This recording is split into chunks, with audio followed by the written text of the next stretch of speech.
Bom, amigos do portal JWM, como a gente tinha prometido no vídeo anterior, voltamos a falar hoje com o Dr. Daniel, urologista aqui do Centro Clínico JWM, e agora não sobre o câncer de próstata propriamente, mas sobre as outras tantas doenças que acometem os homens e que devem ser também investigadas. Doutor, a gente sempre fala que o contato com o médico, ele se dá invariavelmente quando as pessoas precisam, né? Quando o senhor mesmo destacava na outra entrevista, as pessoas buscam o auxílio do médico quando já estão desesperadas, sobretudo os homens, né?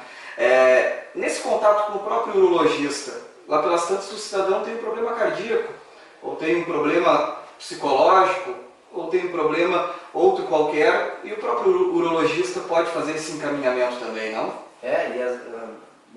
E às vezes até o paciente ele tem um problema que talvez ele nem desse tanta importância assim, talvez, ou às vezes nem sabe que tem um problema, né?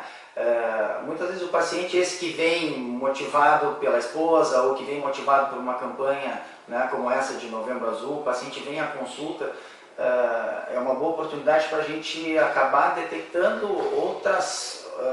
outras falhas no acompanhamento clínico desse paciente, né? Então, numa consulta de urologista, eu diagnostico muito diabetes, eu diagnostico muita hipertensão, insuficiência cardíaca, paciente que vem consultar por qualquer coisa, mas ele diz que ele tem inchaço nas pernas, e aí eu vou ver, realmente tem um grande edema de membros inferiores, e aí, quando o paciente é questionado, ele tem também outros comemorativos de insuficiência cardíaca, né? Paciente fumante, que a gente acaba sempre solicitando algum exame de imagem do tórax, a gente acaba identificando outras coisas. Às vezes para identificar ou para melhor esclarecer problemas relacionados à próstata, a gente faz exames de imagem e que acabam detectando outras patologias, né? Os tumores de rim, por exemplo, são achados incidentais, né? São encontrados casualmente em mais de 60% dos pacientes.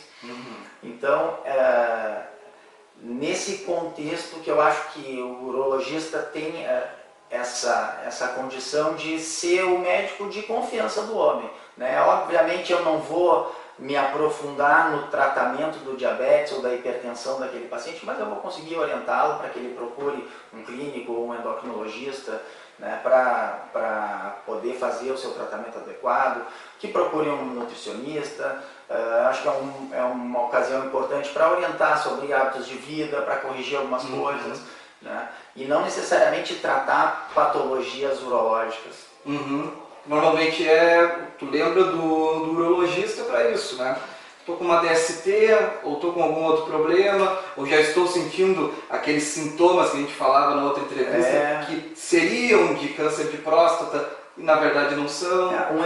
Um exemplo clássico é o paciente que vem à consulta por disfunção erétil, por impotência sexual, né? O paciente, ele está muito incomodado com aquela impotência, ele já usou tratamentos por conta própria e que funcionaram parcialmente ou que nem funcionaram, e aí ele, como último recurso, ele vai no médico. E aí tu começa a questionar fatores de risco cardiovascular, o paciente é diabético, o paciente é hipertenso, o paciente não se trata, o paciente consultou uma vez com um clínico há muito tempo e só vem repetindo as receitas, nunca mais fez revisão, não se sabe nem se aquele tratamento que ele está usando está adequado ou não, se está controlando a pressão dele ou não, né? Esse é um exemplo clássico, assim, né, do paciente com disfunção erétil. A disfunção erétil abala muito o homem, ele se preocupa, ele vai consultar, e na verdade a disfunção erétil é só um reflexo de uma saúde que está toda comprometida. Né? Então aquele é um bom momento da gente, não, peraí, vamos organizar, né? Vamos corrigir a tua glicose, vamos corrigir o teu perfil lipídico, vai tratar adequadamente a tua pressão, vamos ver se tu não tem daqui a um pouco um risco aumentado de ter um infarto. Tem um estudo muito interessante que identificou a disfunção erétil justamente nesse contexto assim, de pacientes que têm disfunção erétil são pacientes que têm fatores de risco para eventos cardiovasculares. Tem um estudo muito interessante, virou um estudo clássico, assim, que mostrou que a disfunção erétil é sim um preditor de eventos cardiovasculares em um tempo médio de aproximadamente 7 anos. Então, os pacientes que foram à consulta por disfunção erétil, numa média de 7 anos, acabaram desenvolvendo o primeiro evento cardiovascular. Né?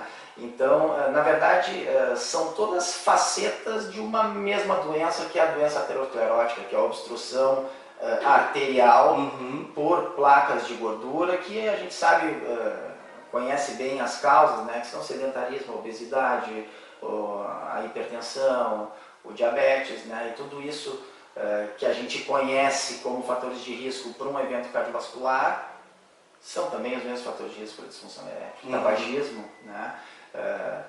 E a disfunção erétil acaba sendo um sintoma muito mais precoce, porque, claro, as artérias do pênis, as artérias cavernosas, são artérias muito finas e obstruem muito antes das artérias coronárias do coração.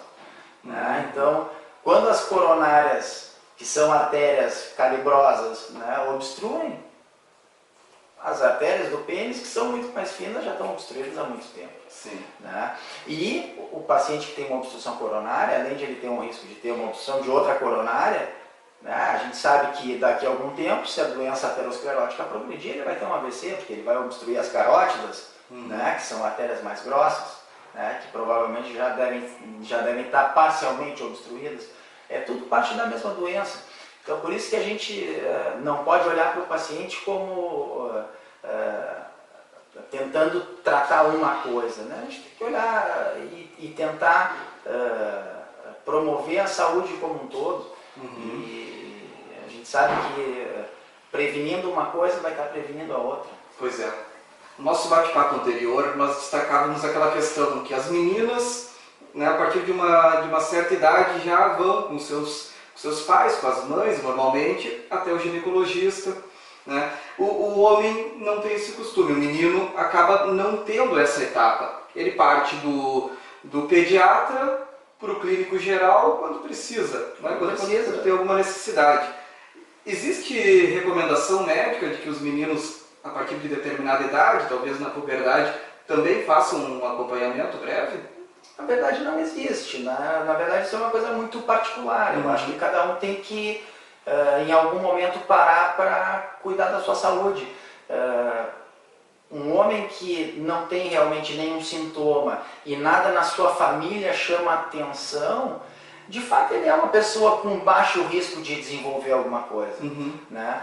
Mas aquele homem que consegue identificar em si mesmo fatores de risco, como esses que a gente conversou, pô, eu sou um cara que eu não me exercito, eu não me alimento bem, eu vivo estressado, eu durmo mal, esse cara tem que procurar um médico, né? Porque ele tem fatores de risco para muitas coisas. Né? E aqui a gente vai muito além do câncer de próstata. Tem coisas que podem acometer esse paciente e trazer sintomas muito antes de um câncer de próstata. Sim. Acho que é importante também, doutor, destacar a questão da estrutura que o Centro Clínico JWM tem hoje e do corpo de médicos que aqui estão e que podem justamente fazer esse trabalho interdisciplinar, né? O urologista, daqui a pouco recomendando uma consulta com o cardiologista, com o nutricionista e assim por diante. Esse corpo médico, essa equipe, ela pode trabalhar conjuntamente em prol do paciente. Né? Acho que tem que trabalhar conjuntamente. Né? Eu acho que os médicos hoje em dia, por mais que a gente se subespecialize cada vez mais, né? O ortopedista que se especializa em coluna, aí o outro que trata só o ombro, aí o outro que trata só pé, né? Por mais que a gente esteja cada vez mais subespecializado, eu acho que justamente por isso a gente tem que tentar ver o paciente de uma maneira mais global e pelo menos orientar. Eu não vou tratar a dor no ombro do meu paciente, mas pelo menos eu tenho que saber o que ele tem, saber o que incomoda, para que eu possa orientá-lo de uma maneira mais adequada. Né? Eu faço muito diagnóstico de outras doenças clínicas aqui, porque o paciente vem motivado, né, por queixas urológicas, né, e a troca de figurinhas aqui é constante entre os especialistas. Né? Eu mando paciente para nutricionista, para endocrinologista, para cardiologista, para nefro. Né? Eu acho que isso é importante. Acho que a maior barreira para o paciente é a primeira consulta. né? É a chegada ao médico. Eu acho que depois que ele chega ao médico, acho que ele vai conseguir ser adequadamente orientado e mesmo que aquela não seja a especialidade de preferência daquele médico, acho que ele vai conseguir orientar o paciente adequadamente, solicitar exames eventualmente, e a facilidade que o paciente tem aqui está tudo centralizado, né? O paciente aqui faz tudo, né? Aqui ele tem raio-x, ecografia, se ele precisar fazer exame de laboratório ele faz aqui, se ele precisar fazer biópsia de próstata ele faz aqui, então eu acho que isso também facilita, né? O paciente também não quer se expor tanto e também ficar pipocando de um lugar para o outro, assim, né? Acho que isso também facilita o autocuidado, né? A logística também tem que ser favorável. Sim. Doutor Daniel, que recado que o senhor deixaria para a gente encerrar esse bate-papo com chave de ouro, para os homens principalmente que estão em casa? Acho que o homem tem que levantar do sofá e tem que procurar o médico. Não esperar o sintoma apertar, né? Porque as consequências podem ser muito piores, os tratamentos e os exames diagnósticos, quanto mais avançado, qualquer problema, não falo só de problemas urológicos, mas qualquer problema, quanto mais avançado, pior o tratamento, mais impacto na qualidade de vida isso vai ter, né? E sem dúvida, se a gente puder prevenir o que é prevenível, né? E diagnosticar precocemente o que não se pode prevenir, quem sai ganhando é o paciente, né? Sim, certamente. Doutor, muito obrigado mais uma vez, amigos do portal JWM. Em breve a gente volta com mais algum bate-papo com um dos profissionais aqui do Centro Clínico JWM, deixando esse recado especial neste mês de novembro, Novembro Azul. Tem também campanha especial aqui no Centro Clínico JWM, tem desconto na hora da consulta, enfim, tem todo um arsenal disponível para todos vocês cuidarem da sua saúde. Um abraço a todos, tchau, tchau.